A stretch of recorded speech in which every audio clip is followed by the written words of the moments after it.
அன்பின் பிதாவே, இந்த காலை வேளைக்கா உமக்கு நன்றி செலுத்துகிறோம். நான் உனக்கு போதித்து நீ நடக்க வேண்டிய வழிகளை உனக்கு காட்டுவேன் என்று சொல்லியிருக்கிறீர். ஆண்டவரே, இந்த நாள்ல கூட எங்களுக்கு ஒவ்வொரு காரியத்திலையும் போதித்து நடத்தும்படியா எங்களை இந்த காலை வேளையில அர்ப்பணிக்கிறோம். இந்த நாளின் வேத தியானத்தை எங்களுக்கு ஆசீர்வதித்து தாங்க. நீங்க எங்க கூட பேசுங்க. நேசிக்கிற இயேசு கிறிஸ்துவின் இனிய நாமத்தில் கேட்கிறோம் பிதாவே, ஆமென். 1 கொரிந்தியர் 1வது அதிகாரம் 22வது வசனம். யூதர்கள் அடையாளத்தை கேட்கிறார்கள், கிரேக்கர் ஞானத்தை தேடுகிறார்கள். யூதர்கள் இயேசு கிறிஸ்து தேவனுடைய குமாரன் அப்படின்றத விசுவாசிக்கிறதற்கு எங்களுக்கு ஏதாவது ஒரு அடையாளத்தை காட்டுங்க அப்படின்னு சொல்லிட்டு கேக்குறாங்க. இத நம்ம மத்தேயு 12வது அதிகாரம் 38வது வசனத்துல வேத பாரகரும் பரிசேயரும் சிலர் போதகரே, உம்மால் எங்களுக்கு ஒரு அடையாளத்தை காண விரும்புகிறோம் அப்படின்னு சொல்லிட்டு கேட்கும்போது ஆண்டவர் சொல்றாரு, இயேசு கிறிஸ்து சொல்றாரு, யோனா தீர்க்கதரிசியினுடைய அடையாளம் தவிர வேற எதுவும் கொடுக்கப்படுவதில்லை. யோனா 3 நாள் இரவும் பகலும் மீன் வயிற்றுல இருந்தது போல மனுஷகுமாரன் இரவும் பகலும் 3 நாள் பூமியின் இருதயத்தில் இருப்பார் அப்படின்னு சொல்லிட்டு அந்த பகுதியில சொல்றத நம்ம வாசிக்கிறோம். அவங்க விசுவாசிக்கிறதுக்கு ஏதாச்சும் ஒரு அடையாளத்தை காட்டுங்க அப்படின்னு சொல்லிட்டு கேக்குறாங்க. கிரேக்கர் ஞானத்தை தேடுகிறார்கள். கிரேக்கர் புறஜாதியினர். அவங்க ஞானத்தை தேடுறாங்க.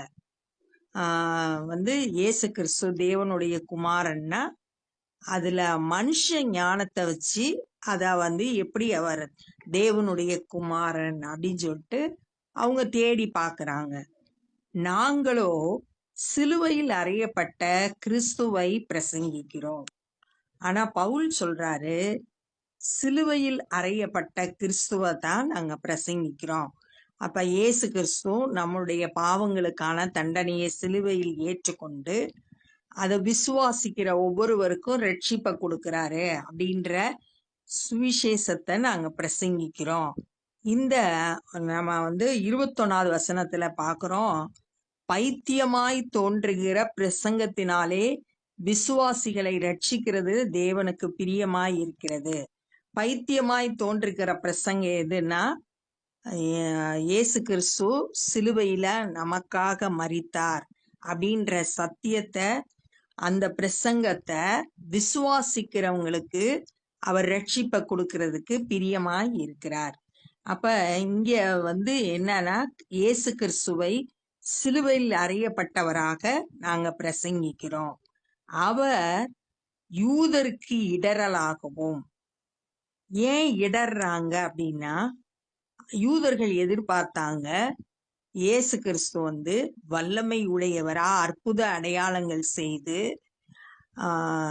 நம்மள அடிமைத்தனத்துல இருந்து விடுதலை செய்து அவர் ராஜாவா இருப்பாருன்னு எதிர்பார்த்தாங்க. ஆனா அது நடக்கல. சிலுவையில அறையப்பட்டாரு. அது அவங்களுக்கு இடரலாயிருச்சு. அவங்க தேவனுடைய குமாரன்னு விசுவாசிக்க முடியல. கிரேக்கருக்கு பைத்தியமாகவும் இருக்கிறார். கிரேக்கர் என்ன தேடினாங்க? ஞானத்தை அவரிடத்துல தேடினாங்க. மனுஷ ஞானத்துல எதிர்பார்த்தாங்க இயேசு கிறிஸ்துவை. அதனால அவருக்கு இந்த சிலுவை மரணம்ன்றது அவங்களுக்கு பைத்தியமா தோன்றுது. அது எப்படி நம்மள ரட்சிக்கும்? அவர் சிலுவையில நமக்குரிய தண்டனையை எப்படி ஏற்றுக்கொள்ள முடியும் அப்படின்னு மனுஷ ஞானத்துல யோசிச்சதுனால அது அவங்களுக்கு பைத்தியமா தெரிகிறது. ஆகிலும் யூதராகிலும் கிரேக்கராகிலும் எவர்கள் அழைக்கப்பட்டிருக்கிறார்களோ அவர்களுக்கு கிறிஸ்து தேவ பலனும் தேவ ஞானமுமாய் இருக்கிறார். யூதரா இருந்தாலும் சரி, புறஜாதியினரா இருந்தாலும் சரி, யாரு தேவனால அழைக்கப்பட்டிருக்கிறாங்களோ அவங்களுக்கு சிலுவையில் அறையப்பட்ட இயேசு கிறிஸ்து எப்படி இருக்காருன்னா தேவ பலத்தை கொடுக்கிறவராகவும், அதுல தேவ ஞானம் என்ன செய்யுது? வெளிப்படுது. அது தேவ திட்டம். சிலுவையின் மூலம் இயேசு கிறிஸ்து நம்மளுடைய பாவத்துக்குரிய தண்டனையை ஏற்றுக்கொண்டு நமக்கு ரட்சிப்பை கொடுக்கறது தான் தேவனுடைய ஞானமான திட்டம். அந்த திட்டத்தின் மூலம் கிறிஸ்து நமக்கு தேவ ஞானமாய் இருக்கிறார். அந்தபடி தேவனுடைய பைத்தியம் எனப்படுவது மனுஷனுடைய ஞானத்திலும் அதிக ஞானமாய் இருக்கிறது. தேவனுடைய பைத்தியம் அப்படின்னு சொல்றது இங்கே சிலுவையில் அறையப்பட்ட இயேசு கிறிஸ்துவை தான் சொல்லப்பட்டிருக்கு. அது மனுஷர் பார்க்கும்போது அது பைத்தியமா தெரியுது. ஆனா அது மனுஷர் ஞானம் சொல்றதை விட அதிக ஞானம் அதுல வெளிப்படுது. தேவனுடைய பலவீனம், அப்ப சிலுவையில் அறையப்பட்ட இயேசுவை பார்க்கும்போது அது பலவீனமா தெரியுது. ஆனா அது மனுஷருடைய பலத்தை விட அதிக பலம் வாய்ந்தது. எப்படி எனில் சகோதரரே, நீங்கள் அழைக்கப்பட்ட அழைப்பை பாருங்கள். தேவன் யாரை அழைத்திருக்கிறார் அப்படின்னு பார்த்தோம்னா, மாம்சத்தின்படி ஞானிகள் அநேகர் இல்லை. தேவன் யாருக்கு அழைப்பை கொடுத்திருக்காருன்னா ஞானிகளுக்கு கொடுக்கல. வல்லவர்கள் அநேகர் இல்ல, வலிமையானவர்கள் பலசாலிகளை அவர் தெரிந்தெடுக்கல. பிரபுக்கள் அநேகர் இல்லை, நல்ல அதிகாரத்துல இருக்கிறவங்க ஆளுகை செய்யறவங்கள அவர் தமக்கென்று தெரிந்தெடுக்கல. ஒரு வேலைக்கு ஆட்களை தேர்ந்தெடுக்கும் போது நல்ல திறமைசாலிகளா பலசாலிகளா அப்படிதான் தெரிந்தெடுப்பாங்க. ஆனா ஆண்டவருடைய தெரிந்தெடுப்பு வித்தியாசமானது. மனுஷ ஞானத்தின்படி அவர் மாம்சத்தின்படி தேர்ந்தெடுக்கிறதில்லை. ஞானிகளை தேர்ந்தெடுக்கல, வலிமையானவர்களை தேர்ந்தெடுக்கல, அதிகாரத்துல இருக்கிறவங்களை தேர்ந்தெடுக்கல. ஞானிகளை வெட்கப்படுத்தும்படி தேவன் உலகத்தில் பைத்தியமானவைகளை தெரிந்து கொண்டார். அவர் எப்படி தெரிந்தெடுக்கிறாருன்னா, உலகத்துல பைத்தியமா யார நினைக்கிறாங்களோ அவங்கள தேவன் தெரிந்தெடுத்திருக்கிறாரு, ஞானிகளை வெட்கப்படுத்துறதுக்காக. ஏன் அப்படின்னா, இந்த பைத்தியமா தெரியறவங்க தங்களோட பலத்தை சார்ந்து கொள்ளாம ஆண்டவருடைய கிருபைய அவங்க சார்ந்து கொள்வாங்க. அவங்க ஆண்டவருடைய ஞானத்தை சார்ந்து கொள்றதுனால அவங்க கர்த்தர் அவங்களுக்கு நல்ல ஞானத்தை கொடுத்து செயல்படுறதுக்கு கிருபையை கொடுப்பாங்க. பலம் உள்ளவைகளை வெட்கப்படுத்தும்படி தேவன் உலகத்தில் பலவீனமானவைகளை தெரிந்து கொண்டார். பலவீனமா இருக்கிறவங்கள ஆண்டவர் தெரிந்தெடுத்து அவங்களுக்கு தம்முடைய பலத்தை கொடுத்து பலப்படுத்துறதுனால அவங்க பெரிய காரியங்களை செய்கிறத நம்ம பார்க்க முடியும். உள்ளவைகளை அவமாக்கும்படி உலகத்தில் இழிவானவைகளையும் அற்பமாய் எண்ணப்பட்டவைகளையும் இல்லாதவைகளையும் தேவன் தெரிந்து கொண்டார். நல்ல திறமையா இருக்கிறவங்கள அல்ல, ஞானத்துல சிறந்தவர்கள் அல்ல, இழிவானவைகளையும் அற்பமா எல்லாரும் நினைக்கிறவங்களையும் இல்லாதவைகளையும் தேவன் தெரிந்து கொண்டு தம்முடைய வல்லமையினால் நிரப்பி அவங்கள பயன்படுத்துகிறார். தம்முடைய ஞானத்தால் நிரப்பி அவர்களை பயன்படுத்துகிறார். மாம்சமான எவனும் தேவனுக்கு முன்பாக பெருமை பாராட்டாதபடி அப்படி செய்கிறார். ஏன் அப்படி அவர் தெரிந்தெடுக்கிறார்னா, யாரும் தங்களை குறிச்சு பெருமை பாராட்டக்கூடாது அப்படின்றதுக்காக அப்படி செய்கிறார். அந்தபடி நீங்கள் அவராலே கிறிஸ்து இயேசுவுக்கு உட்பட்டவர்களாய் இருக்கிறீர்கள். நம்மளாம் தேவனால கிறிஸ்து இயேசுவுக்கு உட்பட்டவர்கள். கிறிஸ்து இயேசுக்குள்ள நம்ம எல்லாம் இருக்கிறோம்.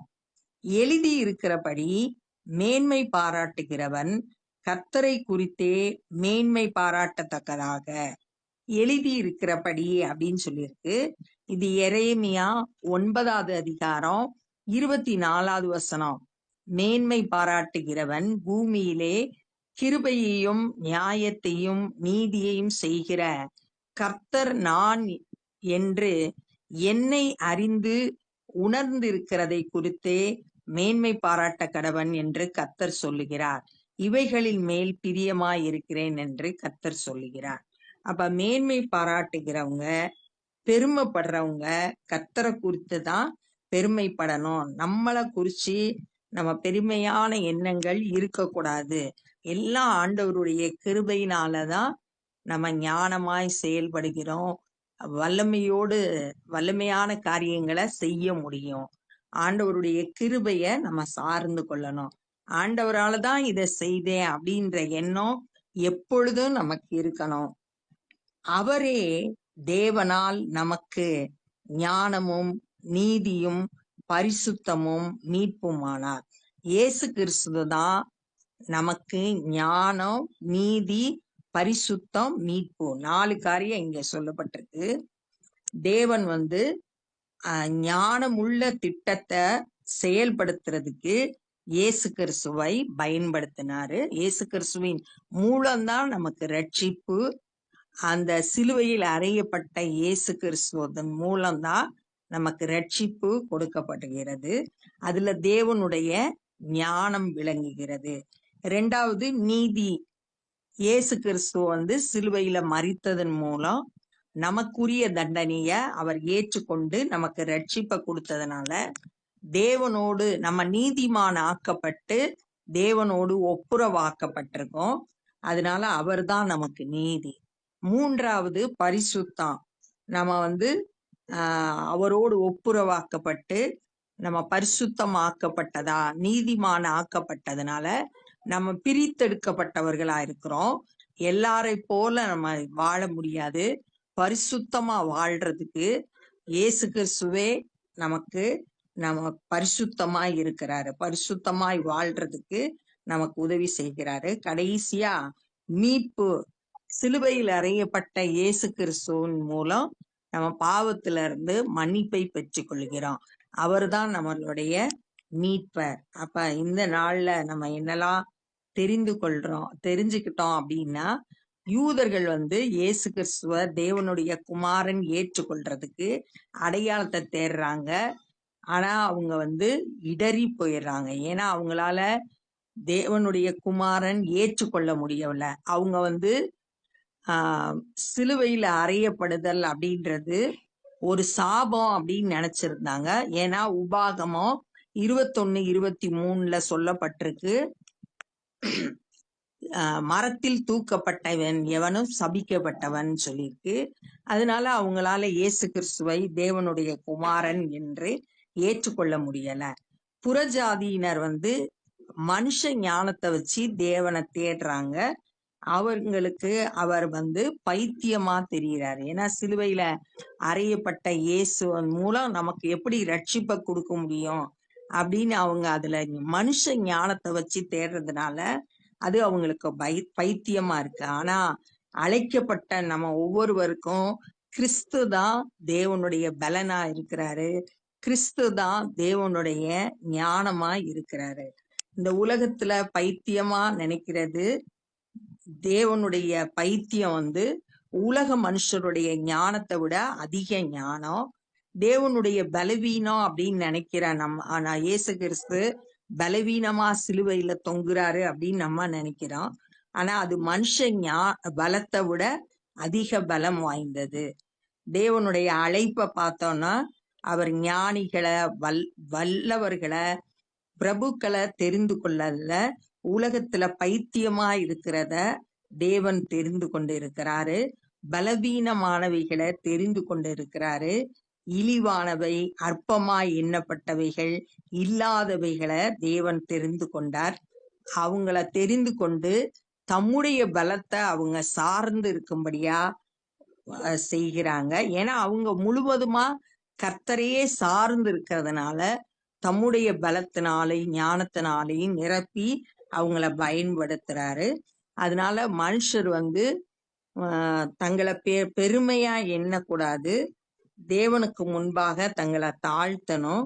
அவர்தான் நமக்கு ஞானமா இருக்கிறாரு. அவர்தான் நமக்கு நீதி, நம்மளை நீதிமான் ஆக்குறது அவர்தான். நம்ம பிரித்தெடுக்கப்பட்டவங்க பரிசுத்தமா வாழ்றதுக்கு நமக்கு உதவி செய்கிறது இயேசு கிறிஸ்து. பாவத்திலிருந்து நமக்கு விடுதலை கொடுத்தது இயேசு கிறிஸ்து அப்படின்றத இந்த நாள்ல நம்ம கற்றுக்கொண்டோம். இப்ப நம்ம ஜெபம் பண்ண போறோம். அன்பின் பிதாவே, இந்த நாள்ல நாங்க கற்றுக்கொண்ட அந்த வேத பகுதிக்காய் நன்றி செலுத்துகிறோம். ஆண்டவரே, நீரே எங்களுடைய பலன், தேவ பலனும் தேவ ஞானமாய் இருக்கிறே. நாங்கள் உம்மை சார்ந்து கொள்ள கிருபை செய்ய. எங்களுடைய சுய புத்தியின் மேலையும் சுய பலத்தின் மேலையும் நாங்க எப்பயும் சார்ந்து கொள்ளக்கூடாது. ஆண்டவரே, அதை குறிச்சு நாங்க மேன்மை பாராட்டக்கூடாது.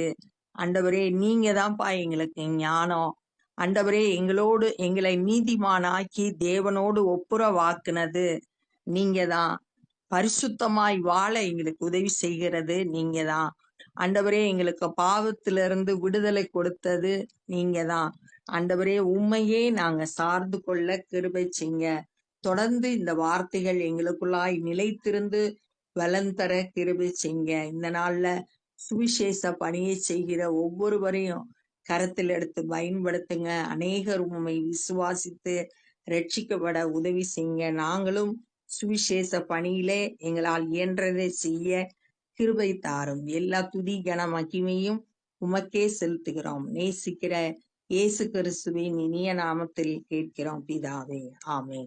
என் ஆத்துமாவே கர்த்தரை ஸ்தோத்தரி, என் முழு உள்ளமே பரிசுத்த நாமத்தை ஸ்தோத்தரி. என் ஆத்துமாவே கர்த்தரை ஸ்தோத்தரி, கர்த்தர் செய்த சகல உபகாரங்களை மறவாதே. ஆமென். God bless you.